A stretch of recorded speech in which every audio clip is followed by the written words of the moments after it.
ہوگی۔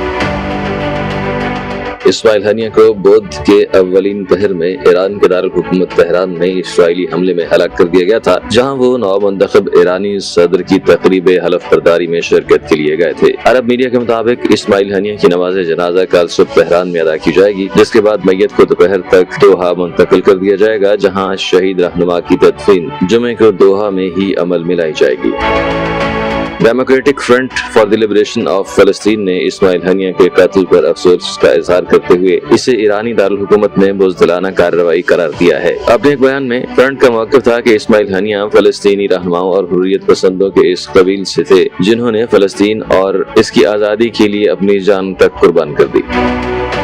Democratic Front for the Liberation of فلسطین نے کہا ہے کہ فلسطینی عوام، ان کی مزاحمت اور ان کی قومی تحریک پر اس جرم کی شدت کے باوجود یہ ایک دھوکے باز دشمن کے ساتھ ایک مشکل اور طویل جنگ کی حقیقت کو واضح کرتا ہے۔ یہ دشمن اسرائیل اپنے مخالف کردہ سرکردہ رہنماؤں، معصوم بچوں اور خواتین کے خلاف جرائم اور قتل عام سے دریغ نہیں کرتا۔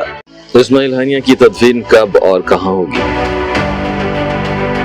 اسماعیل ہنیہ کو بدھ کے اولین پہر میں ایران کے دارالحکومت تہران میں اسرائیلی حملے میں ہلاک کر دیا گیا تھا، جہاں وہ نومنتخب ایرانی صدر کی تقریب حلف برداری میں شرکت کے لیے گئے تھے۔ عرب میڈیا کے مطابق اسماعیل ہنیہ کی نماز جنازہ کل صبح تہران میں ادا کی جائے گی، جس کے بعد میت کو دوپہر تک دوحہ منتقل کر دیا جائے گا، جہاں شہید رہنما کی تدفین جمعے کو دوحہ میں ہی عمل میں لائی جائے گی۔ Democratic Front for the Liberation of فلسطین نے اسماعیل ہنیہ کے قتل پر افسوس کا اظہار کرتے ہوئے اسے ایرانی دارالحکومت میں بزدلانہ کارروائی قرار دیا ہے۔ اپنے ایک بیان میں فرنٹ کا موقف تھا کہ اسماعیل ہنیہ فلسطینی رہنماؤں اور حریت پسندوں کے اس قبیل سے تھے جنہوں نے فلسطین اور اس کی آزادی کے لیے اپنی جان تک قربان کر دی۔ Democratic Front for the Liberation of فلسطین نے کہا ہے کہ فلسطینی عوام، ان کی مزاحمت اور ان کی قومی تحریک پر اس جرم کی شدت کے باوجود یہ ایک دھوکے باز دشمن کے ساتھ ایک مشکل اور طویل جنگ کی حقیقت کو واضح کرتا ہے۔ یہ دشمن اسرائیل اپنے مخالف کردہ سرکردہ رہنماؤں، معصوم بچوں اور خواتین کے خلاف جرائم اور قتل عام سے دریغ نہیں کرتا۔ اسماعیل ہنیہ کی تدفین کب اور کہاں ہوگی؟ اسماعیل ہنیہ کو بدھ کے اولین پہر میں ایران کے دارالحکومت تہران میں اسرائیلی حملے میں ہلاک کر دیا گیا تھا، جہاں وہ نومنتخب ایرانی صدر کی تقریب حلف برداری میں شرکت کے لیے گئے تھے۔ عرب میڈیا کے مطابق اسماعیل ہنیہ کی نماز جنازہ کل صبح تہران میں ادا کی جائے گی، جس کے بعد میت کو دوپہر تک دوحہ منتقل کر دیا جائے گا، جہاں شہید رہنما کی تدفین جمعے کو دوحہ میں ہی عمل میں لائی جائے گی۔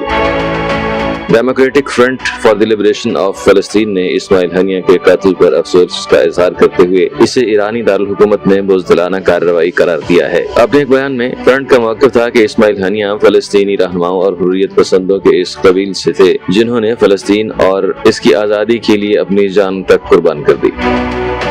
Democratic Front for the Liberation of فلسطین نے کہا ہے کہ فلسطینی عوام، ان کی مزاحمت اور ان کی قومی تحریک پر اس جرم کی شدت کے باوجود یہ ایک دھوکے باز دشمن کے ساتھ ایک مشکل اور طویل جنگ کی حقیقت کو واضح کرتا ہے۔ یہ دشمن اسرائیل اپنے مخالف کردہ سرکردہ رہنماؤں، معصوم بچوں اور خواتین کے خلاف جرائم اور قتل عام سے دریغ نہیں کرتا۔ اسماعیل ہنیہ کی تدفین کب اور کہاں ہوگی؟ اسماعیل ہنیہ کو بدھ کے اولین پہر میں ایران کے دارالحکومت تہران میں اسرائیلی حملے میں ہلاک کر دیا گیا تھا، جہاں وہ نومنتخب ایرانی صدر کی تقریب حلف برداری میں شرکت کے لیے گئے تھے۔ عرب میڈیا کے مطابق اسماعیل ہنیہ کی نماز جنازہ کل صبح تہران میں ادا کی جائے گی، جس کے بعد میت کو دوپہر تک دوحہ منتقل کر دیا جائے گا، جہاں شہید رہنما کی تدفین جمعے کو دوحہ میں ہی عمل میں لائی جائے گی۔ Democratic Front for the Liberation of فلسطین نے اسماعیل ہنیہ کے قتل پر افسوس کا اظہار کرتے ہوئے اسے ایرانی دارالحکومت میں بزدلانہ کارروائی قرار دیا ہے۔ اپنے ایک بیان میں فرنٹ کا موقف تھا کہ اسماعیل ہنیہ فلسطینی رہنماؤں اور حریت پسندوں کے اس قبیل سے تھے جنہوں نے فلسطین اور اس کی آزادی کے لیے اپنی جان تک قربان کر دی۔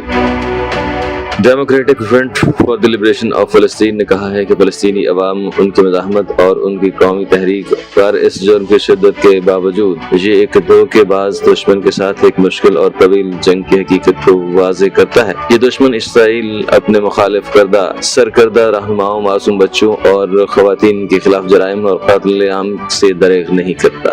اسماعیل ہنیہ کی تدفین کب اور کہاں ہوگی؟ اسماعیل ہنیہ کو بدھ کے اولین پہر میں ایران کے دارالحکومت تہران میں اسرائیلی حملے میں